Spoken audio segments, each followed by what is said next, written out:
Hey there everyone, welcome to Tales and Texts. I'm your host Nisha and this is my mother Rekha. Welcome.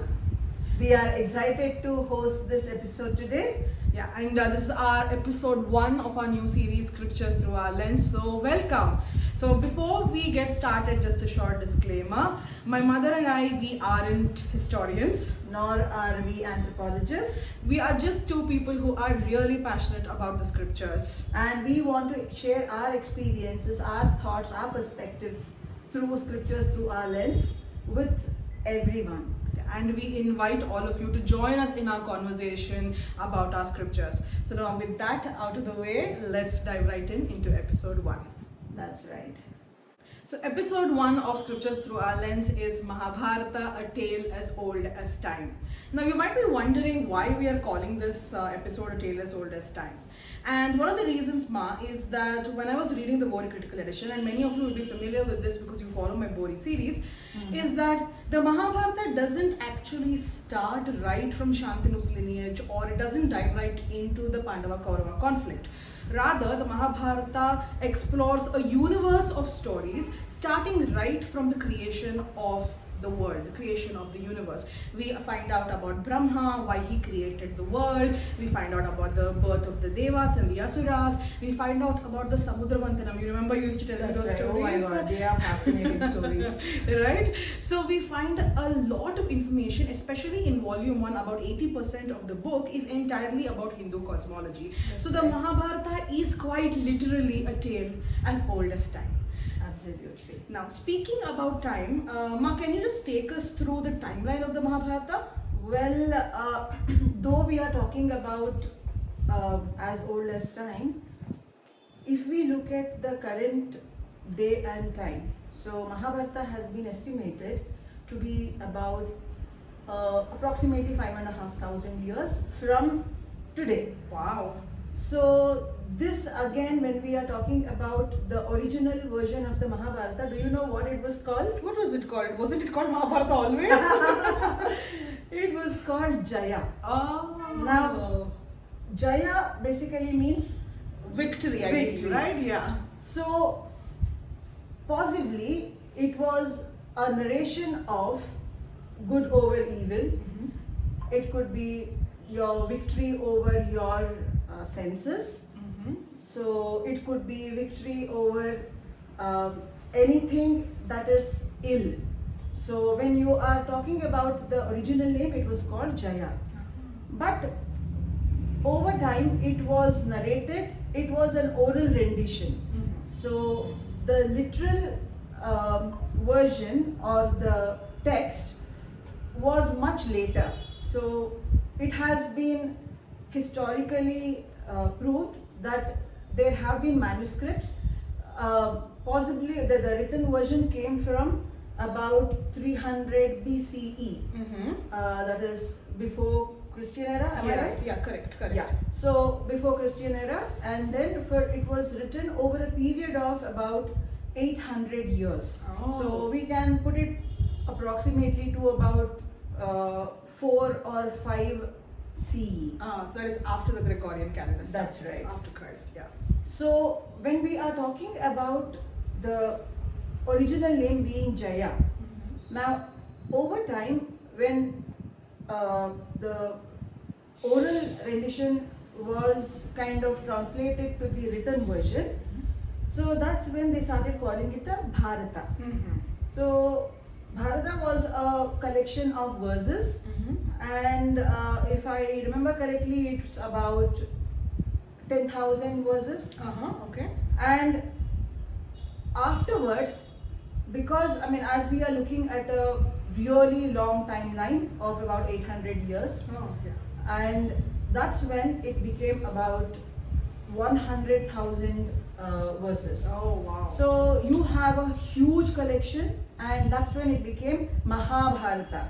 So Maha is something that is really gigantic. Wow, wonderful. So can we say that Bharata refers to perhaps the land of King Bharata? Yes. So story of the descendants of Bharata, perhaps. Who knows?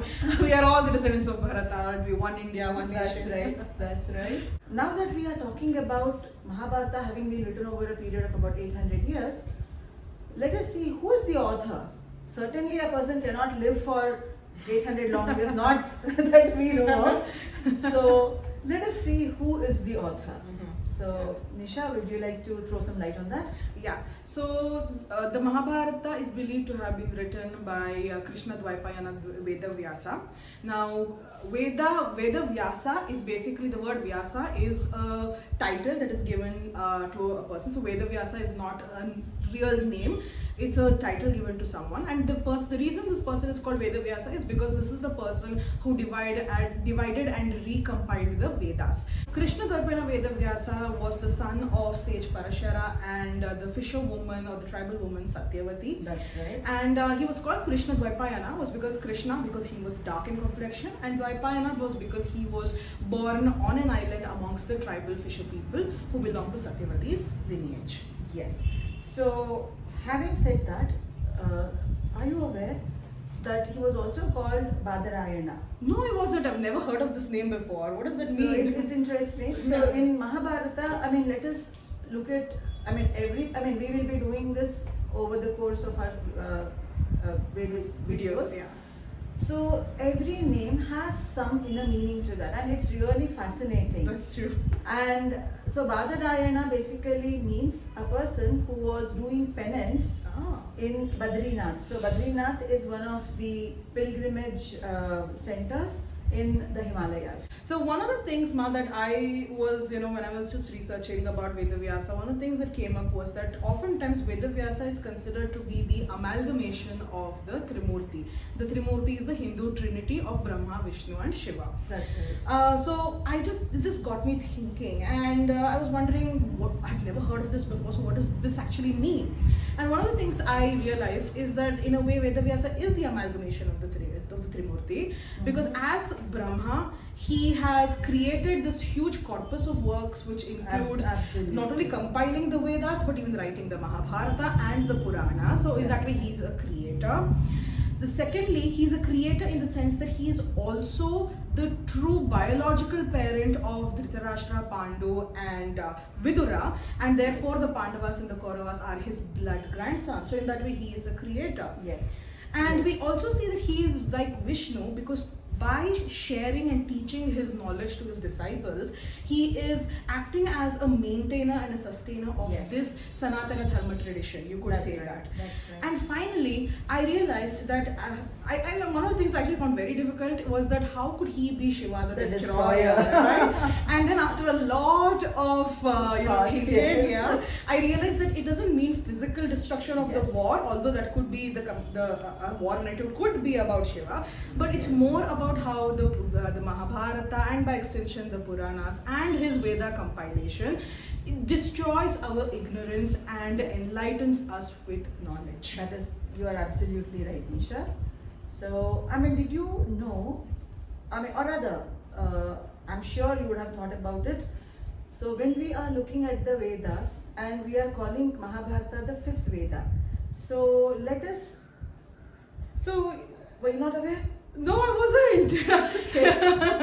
So, this is the first time I'm hearing that. I'm getting a lot of shocks today in this video because I didn't know. This you can't tell me. So, the Mahabharata is called the fifth Veda. Okay, why is now, that?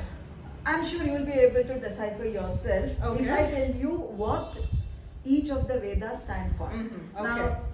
Now, I'm growing old, so let me check my notes. And so the Rig Veda. So there are four Vedas, as we are aware. So the Rig Veda is all about the hymns about mythology.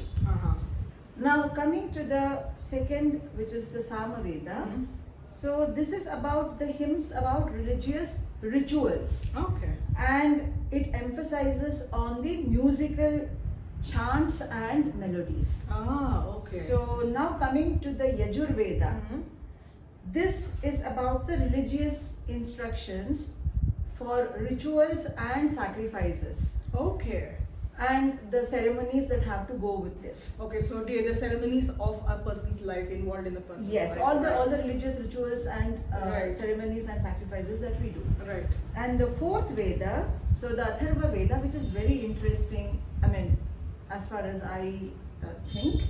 So it is all about spells and charms and magic, and it is, I mean, see, magic can be, it is the perspective that it can be a negative one, but Right. in the Vedas, the magic is basically for the well-being of the individual. Right. So it could be the social, the emotional. So the well-being was what taken care of through all these magical Right. practices. Wow. And that is what the Atharva Veda deals with. So now that we have these 4 Vedas and what they, I mean, this is just not even the tip of the iceberg, I should say.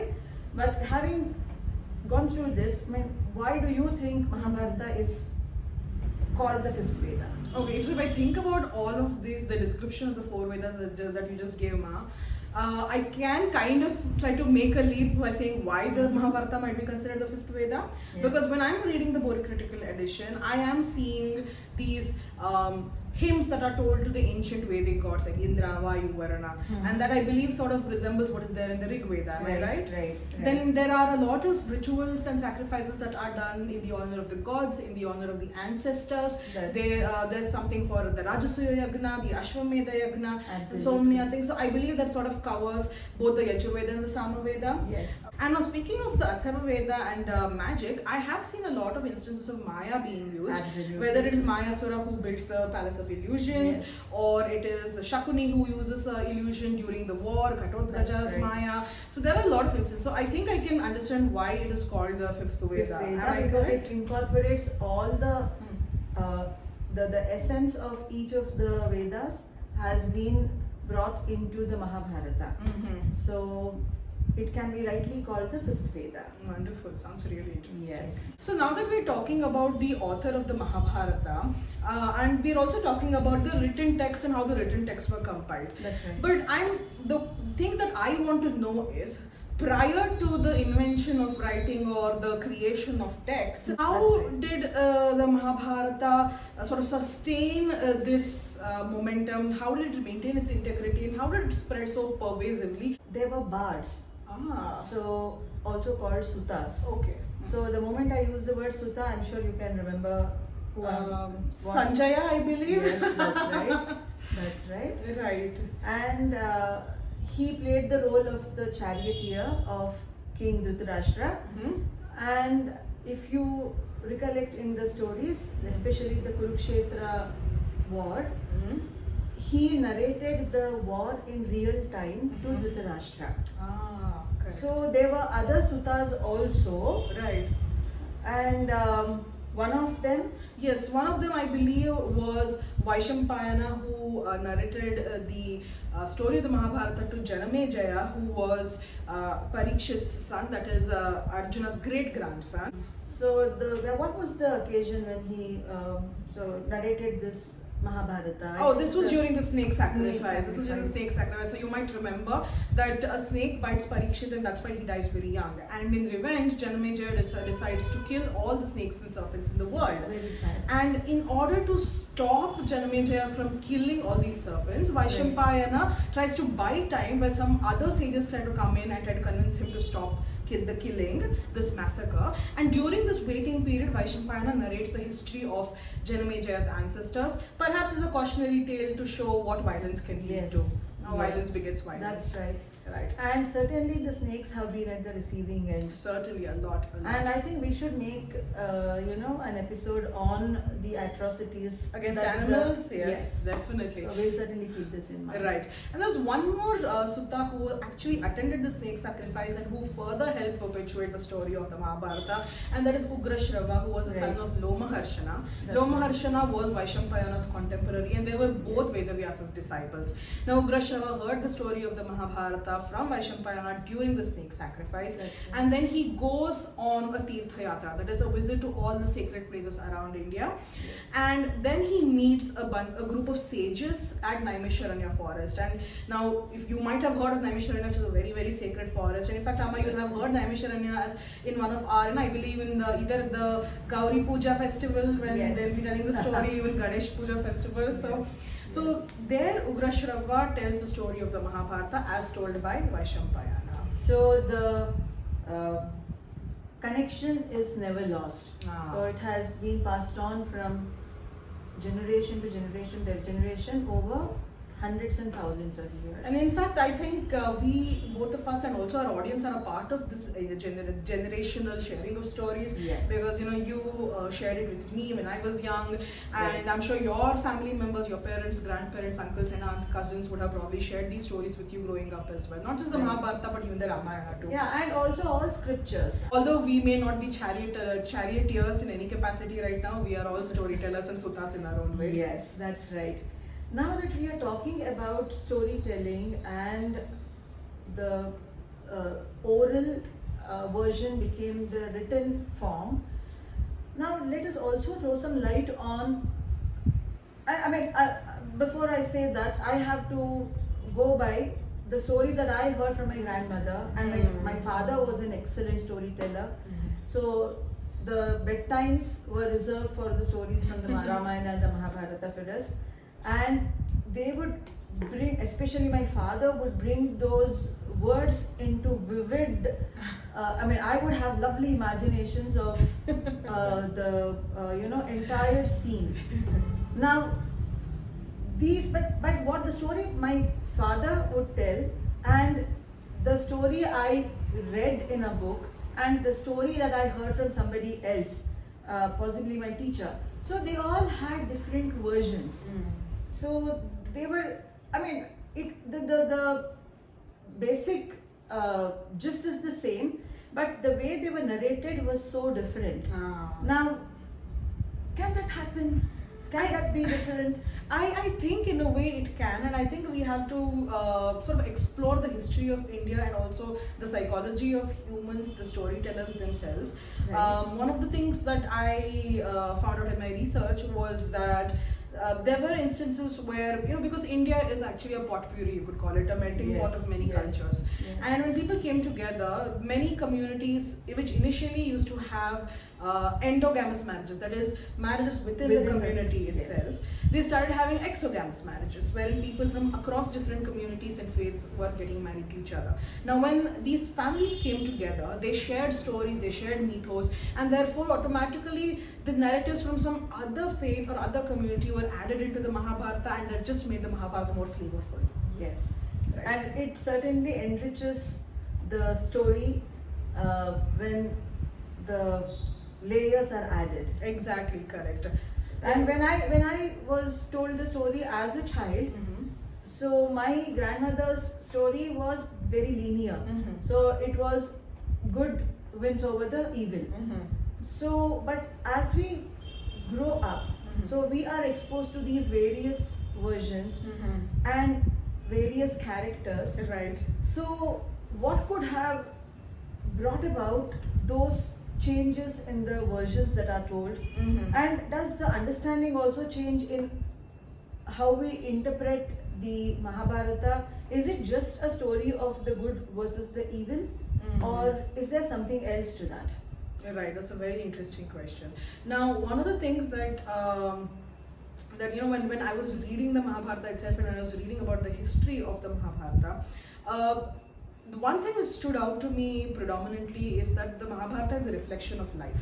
That's A right. lot of the conflicts that you face at the personal level and at a much grander community level are reflected in different ways. Now, when we talk of the different versions that have evolved over time, we have to also remember, for example, that India was the victim of many foreign invasions over the course of time. That's right. And in fact, the Bhakti movement was one of the movements that actually evolved as a response to these foreign invasions, where a lot of temples and schools and a lot of libraries which held these scriptures, they were destroyed, the libraries were burnt. And so oral traditions once again came into vogue during the Bhakti movement. And at this point in time, the Bhakti songs, the Bhakti stories, they encapsulated the real struggles of the people. So you can see that a character that was perhaps very blatantly good or blatantly bad in the past started to acquire a lot of characteristics that made them very morally ambiguous. Yes, so that is absolutely right. So any character you look at in the Mahabharata, so you can never outright say this is a good character, this is an evil character.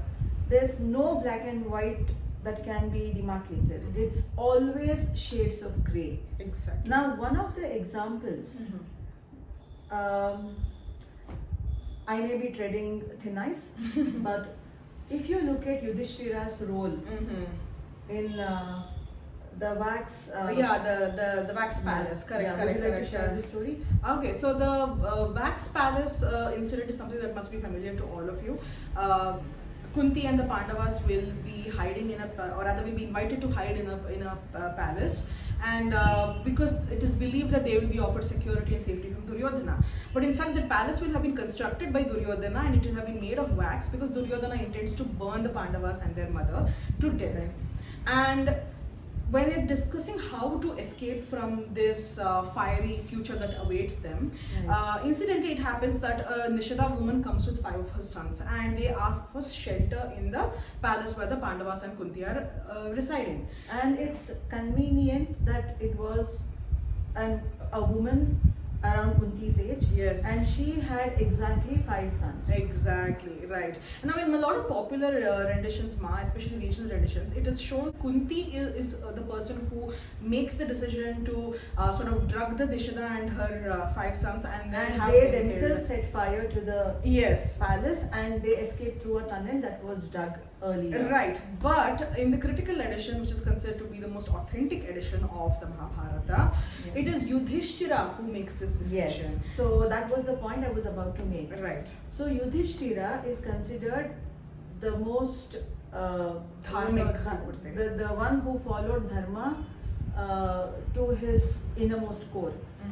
Now, he being instrumental in the death of an innocent woman and her 5 innocent children. Now, when you look at Dharmaraya's role, he is considered to be the epitome of goodness. Now, at the same time, when he agrees, willingly or unwillingly, we do not know, but he agrees to set fire to the wax palace because their survival is at stake.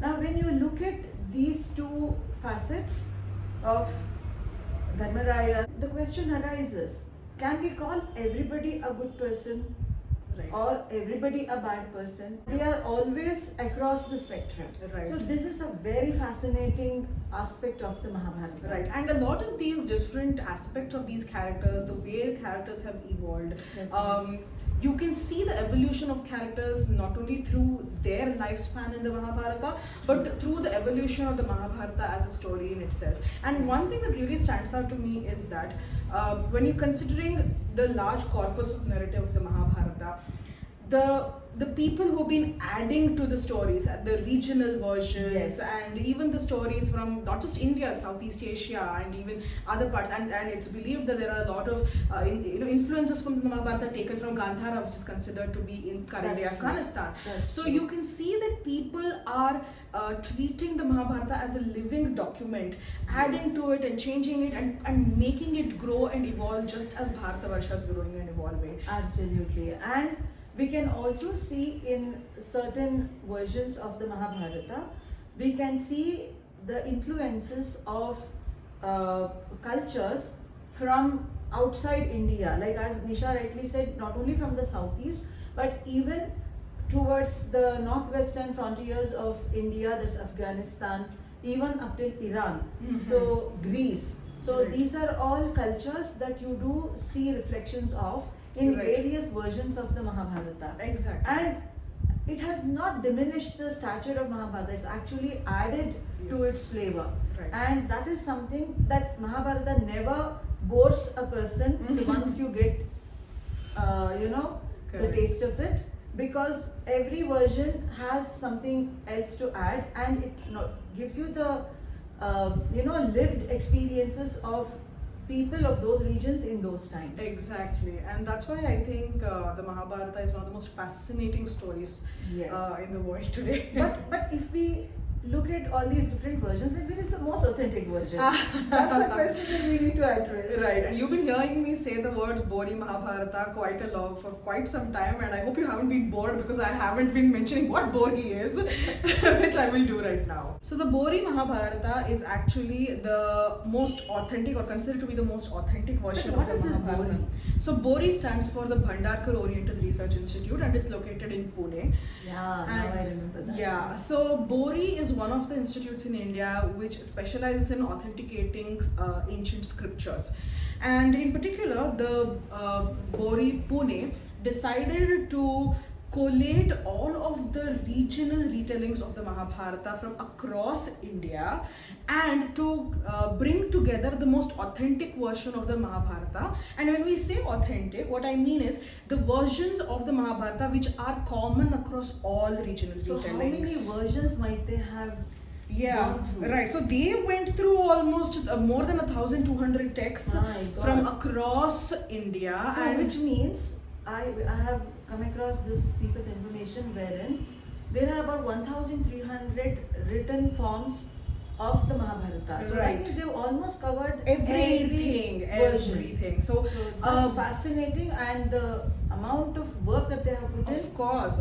And it's not just any layperson who has gone and done this. It's the entire panel that evaluated this 1,200 plus texts, included historians, eminent historians, archaeologists, anthropologists. So a lot of scholars from diverse fields came together, they vetted the text, they checked for historical evidence, and then they compiled what is known as the BORI Mahabharata. Now this entire process happened between 1919 and 1966. Oh. Now the Mahabharata that you will have seen featured on my channel is the BORI Mahabharata text. So that work has been in progress for almost half a century. Exactly. And the first 10 volumes were completed by 1966, Okay. but an addendum was added to it, and this is known as the Harivamsha. Okay. So the Harivamsha was basically added because when you look at the Mahabharata, you meet Krishna as an adult. But you don't know anything about Krishna prior to his involvement with the Pandavas. You meet him directly meeting Arjuna. True. So the Harivamsha was added to address questions of what was Krishna's life like prior to the Mahabharata and after the Mahabharata.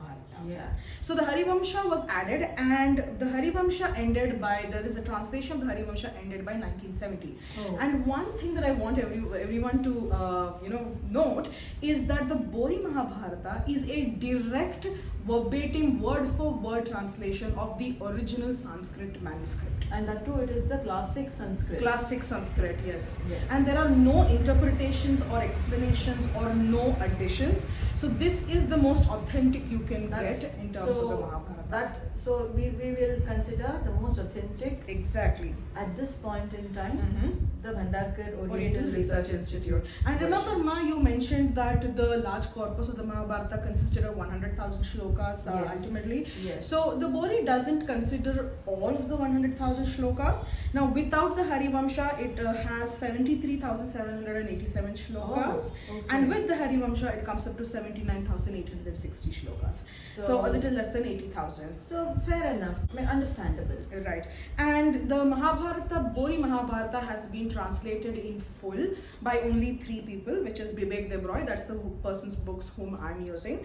Then also by Kishori Mohan Ganguly and Manmata Nath Dutt. Now that you are talking about the BORI Mahabharata, do you think everybody will be able to access it in terms of accessibility? Could be from various perspectives. Right. So it could be from the literacy perspective, it could be from the monetary perspective, or Correct. the interest. So Right. you may have the first two, but you may not be interested in the written form. Exactly, correct. So that is where Right. we are looking at Mahabharata renders itself to various forms of art. Now, starting with, I mean, we are talking about the written text of Mahabharata being in place by 3rd century BCE. Now, there's a puppetry form that is practiced in Andhra Pradesh, which is called the Tolu Bommalata.